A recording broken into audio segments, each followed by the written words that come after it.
Yolanda Barzina garaile atera da, bere unerik aulenean Nafarroako kutxaren dieten eskandaluaren erdian, gutxiengoan gobernatu ezin da, eta parlamentuak alde egiteko eskatu ondotik, UPNek bere alderdiak karguan berretsi du. Gracias. Gracias. Eta hitza hartu eta berehala bereak egin ditu Miguel Sanz eta Alberto Catalanen diskurtsoak sozialistei gobernu hitzarmena lortzeko gonbita. Llamamiento al Partido Socialista de Navarra para dotar a nuestra comunidad de esa estabilidad parlamentaria. Ahí está mi mano tendida.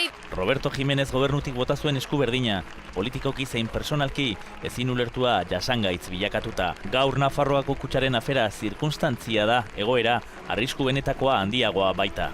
Estas graves circunstancias están siendo aprovechadas por los nacionalistas para ir ganando terreno en su persistente pretensión de que desaparezca Navarra. Batasunaren aldeko apustu garbia polemika bizia izan den kongresu batean.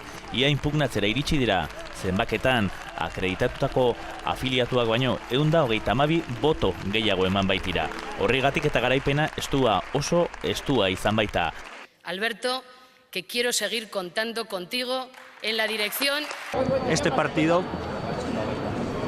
Alberto baina ez du Barzina oholtza gainean lagundu nahi izan, eta barkamena eskatuz. Se merece todo.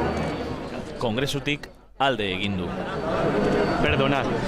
Zauriak ireki eta ixteko denbora beharko duen kongresutik.